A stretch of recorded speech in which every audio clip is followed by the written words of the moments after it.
So I look forward to the updates.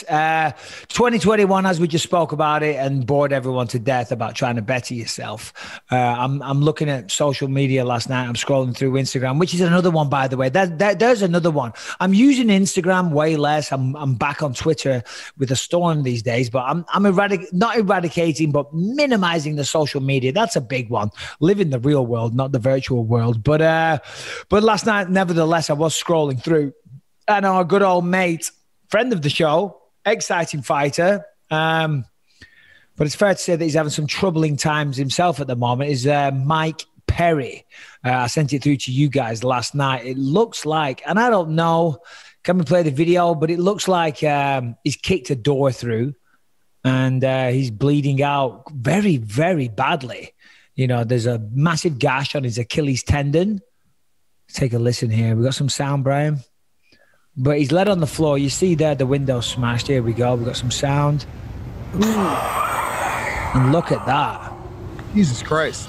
That's a lot of blood. Listeners, what am I supposed to do about this? He's drunk, obviously. All right, there's an update. Now he's in the hospital. And he's getting stitched up by the look of it. The doctor looks back. All right, Daddy's on duty. Fuck it off now, Brian. There's another $1 for you. Yeah, I don't know. Call me stupid, but I'm just putting the pieces of the puzzle together. I am not an investigator, and if I'm wrong, I apologize, Mike Perry. But if you put a gun to my head and said, break down what you think happened there, I think I'd win the prize if I said, well, it looks like, and I'm going to even go in for the backstory, because if you looked on his Instagram, because this is how bored I am on Sunday nights, I went back earlier in the day and he was on a boat with his girlfriend. He's having the time of his life. He's in Miami. He's scrolling down going down the river. He's on a yacht. Like, they're having drinks. Nothing could possibly go wrong. Fast forward, and it was 5 hours on the timeline of the stories. He's led on the floor. There's a broken window, and it looks like the perfect size hole for a foot to go through. He's cut his Achilles tendon, and I mean, first thing you do is pull out your phone and put it on Instagram. But I think that was a message for his girlfriend. Who knows? I apologize, Mike, if I'm getting it wrong, but I'm just talking shite. Yeah, I mean, it seems, and you could just deduce. I'll put my little detective hat on. Deduce. It seems like he was partying. Seems like he was having a great time. Seems like shit probably went awry. His girlfriend said something he probably didn't like, because that's when you're kicking a window, it's always going to be a woman. It's always going to, anytime I've put my fist through a wall, punched a tree, hit myself in the head with something stupid. Or it could be, because you're right, it is that. I reckon, because it looked like an apartment block, or so he was inside a building and he's gone along and he's had an argument and he's trying to leave and the thing was locked and he has a key and he's like, what the fuck? Fuck. And he's pulling, he should have been pushing or something like that. He said, fuck this, and he's kicked it.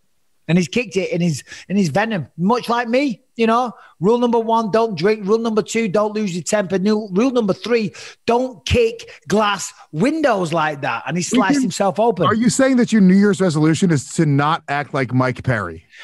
Don't be like Mike. Simple as that. Don't be like Mike. Don't be like Mike. That's it. I'm a new person now. And that's it.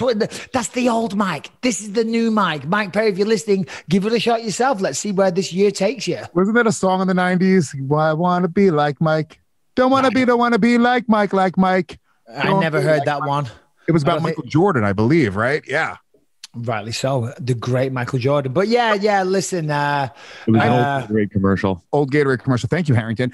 Yeah, I mean, look, I'm not going to judge Mike Perry based off of him losing his shit. If he did some property damage and has to pay for it, that's fine. At least he didn't fucking hit an old man this time. At least he's not out there, assaulting. Well, hold on. Disclaimer. We don't know that is what happened, to be fair. It could have been an innocent accident. He could have been trying to, there could have been a very dangerous murder hornet that was on that wall that he was trying to kill to save the life of his pregnant girlfriend. You know what I mean? What else could have been a scenario? I don't know. I mean, maybe he was a little bit hammered and then he saw his own reflection. He was like, what are you looking at, buddy? And then he tried to kick him in the knee. Turns out it was just a glass. Maybe he just slipped and fell. You know what I mean? No, you know what I'm saying? We can't sign off and say that he definitely did that. Odds on, if you put a gun to my head, I think he kicked the glass. But maybe he didn't, to be fair, you know. So either way, rest up, Mike. The problem is that was a lot of blood. There's going to be a lot of stitches there. So I would have thought that's going to really impact his movement. So I doubt he'll be fighting for at least a few months looking at that injury, the poor guy. Does he have a fight lined up? No, right? No. I mean, he got into that trouble a little while ago. He seems like he's having some troubles. I feel bad for Mike Perry, right? Because he seems like he's his own worst enemy when it comes down to, you know, this stuff. And this is not a knock on him, because me and you both talk about our anger problems all the time. But did you touch me? We do. And I've definitely, dude, I mean, you know how many times I've done stupid shit like that? Now, I've never sliced my leg open kicking through a window.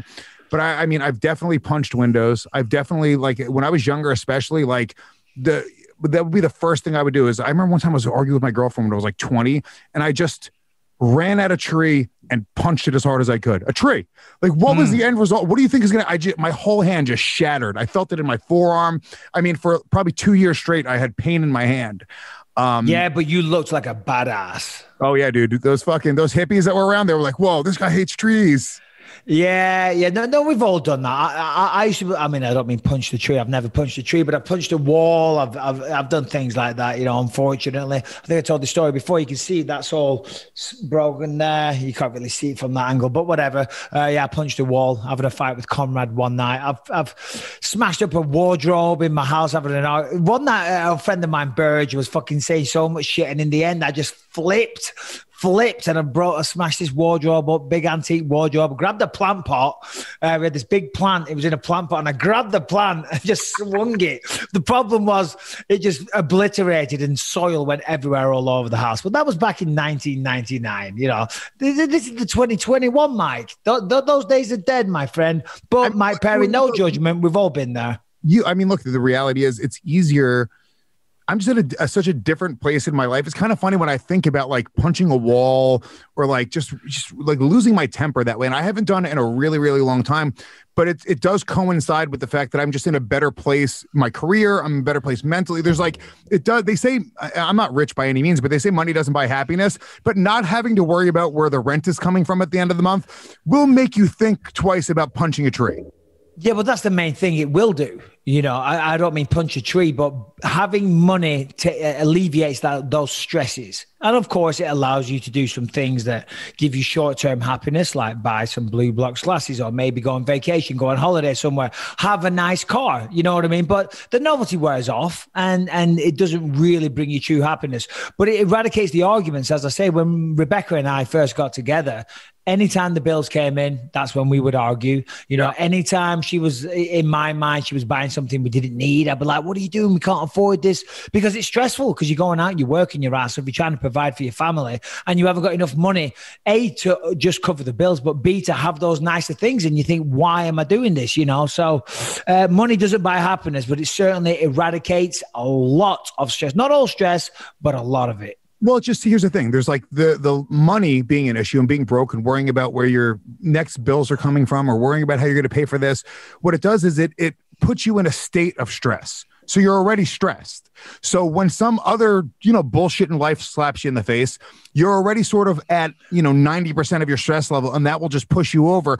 So I think that's a major difference. But it's also different for you, because what's funny is, you were, just from reading your book, Quitters Never Win, available on Amazon, never else you can buy a book. But you had kids before you had this career. You had 2 kids before you knew what was going on and where you were going to be, that this was going to be your life. When you had Callum and Ellie, you had no idea that you were going to be a professional fighter.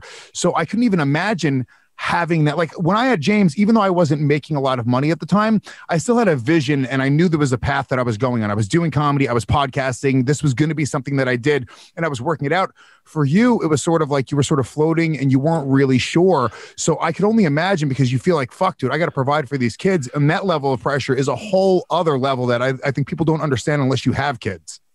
Yeah, well, it certainly was pressure, but they say pressure makes diamonds. That's cliche number 1 for you of today's show, but it's true.